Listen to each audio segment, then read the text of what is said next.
then he now says pecking, you say no. And welcome back to my YouTube channel. If you watched the first part, I'm assuming you have. This is the second part of the love, dating, and marriage series between myself and my mama. You know, let's make some noise for her. Yeah. Okay. So let's get straight into it. I want to now talk about now. Okay. We've talked about what love is like now. How in comparison to then and now, this is what love is like. Now let's talk about the dating aspect from now. As Christians, you know, we have boundaries and all that. The question I would like to ask is, you know, the question of how far is too far that you have to have with your boyfriend. When should we have it? Why should we have it? And where should we have it? Bottom line is, when do I have the conversation of how far is too far with my boyfriend? Okay. Do I have it before I start dating him? From the day he comes to tell me that he likes me, I'll be like, hey, thank you, you like me, these are the rules. No. Or You don't even know how long that relationship will last.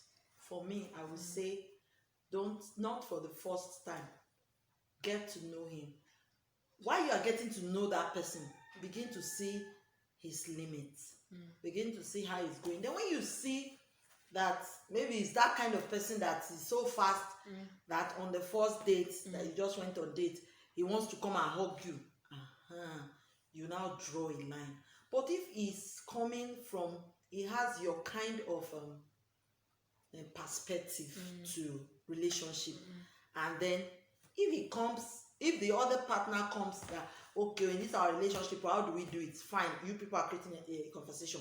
But if not, at least first of all know that, okay, this person, we are starting a thing together, and then you tell him this and this and this is the farthest I can go in this relationship until we are married, because it's good for you to specify, this is what I am, this is what I will take. It helps you to maintain that relationship. So you go into any relationship, two of you must first build friendship.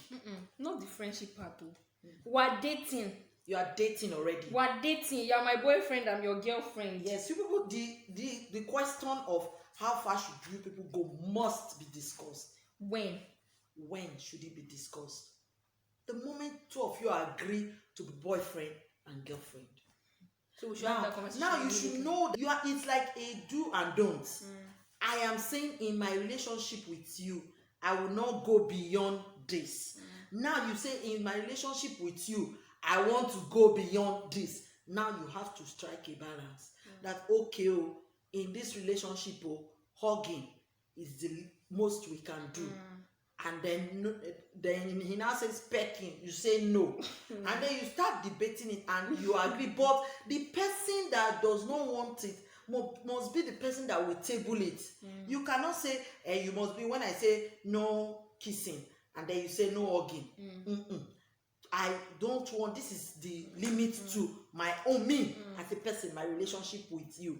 And then now you have told him what you really want, or you have told her what you really want. It's vice versa. Can be for the guy, can be for the lady. So once you say, this is what I want, the guy should be able to know that this is the limit I can go with her, and then agree to it or disagree. So that if it's disagreement, you know that, no, I cannot go beyond this. But then you cannot just say it bluntly and say, this is where I want to go, take it or leave it. Because it's a relationship. You must strike a balance. This is where I will go, and make him see reason why you will not go. We're trying to stay away from this. So yes, we are trying so that this will not happen. Yes. So that we will not fall into this. That's what you do. Okay, so let's just round up and talk about what would you like to say to being somebody who has been there, people who are getting married pretty early, maybe straight out of the university, or pretty early.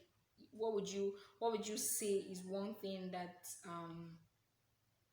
maybe you wish you learned early for that, or that you would like to tell them to learn or keep in mind when they're stepping into early marriage? Okay. What I would just say that it's like an advice to anybody that is going into early marriages.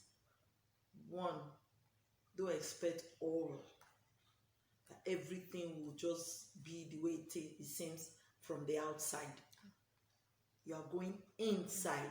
Now you're going to see the real thing that operates inside. So your focus is to make it work. It's not, your focus is not to back out. It's not a place that you go to and you want to run back, say I'm not going again. And that is why they tell you that you have collected your certificate even before you entered into that school. It's a school that you have to learn extensively. So while you are going there, don't think that just the way we are outside, that's the way it's going to be.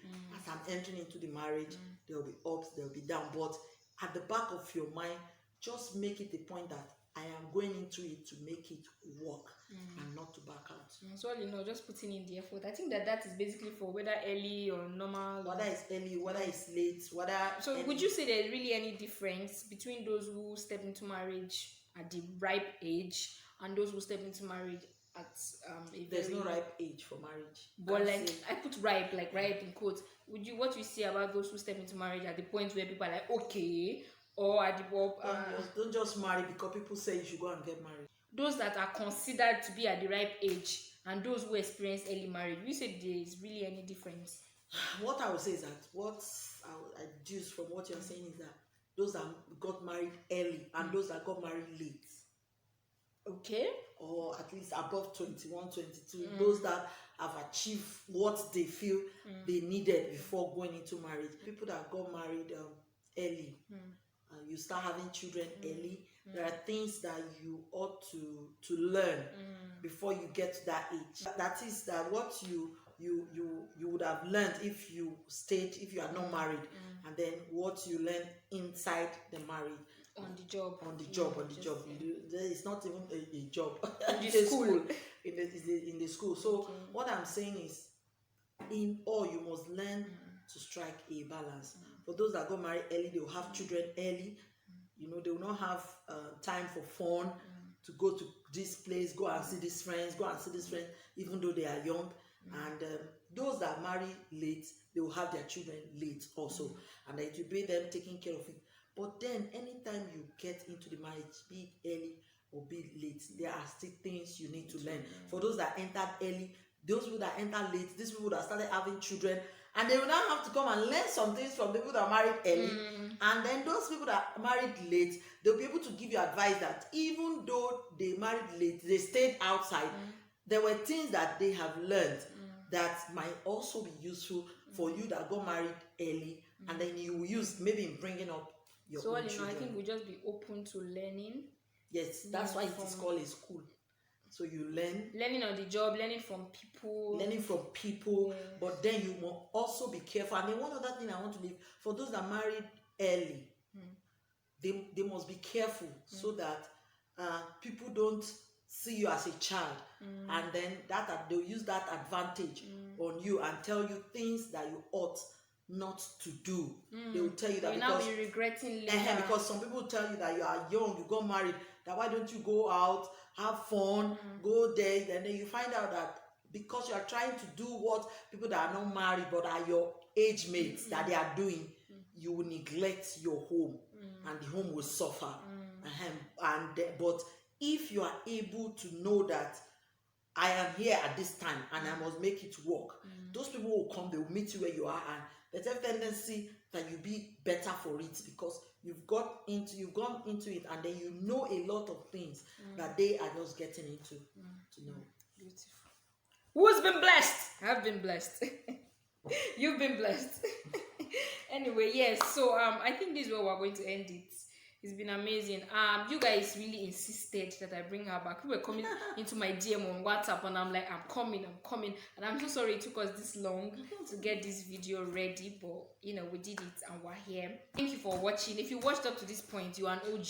I don't know if I will still divide this video into two or if it will be in one part. Either way, make sure you watch the two of them if it is in two parts. And if it is in one part, watch it to the end. If you flew to the end right now, I'm judging you. Thank you so much for coming to my YouTube channel. As you guys know, my name is Esther. I prefer to be called Chine, but two syllables work too. So, and this is Poetessa. We'll see you guys. Hopefully, we'll come back and do another fun video soon, right? Hopefully. Yeah, hopefully you'll come back. Make sure you like this video. I feel like I've forgotten everything I should be saying. It's been so long. Make sure you like this video, share this video, subscribe to my YouTube channel, click on the notification bell, and comment, share. Have I said that already? And I'll see you guys in the next video.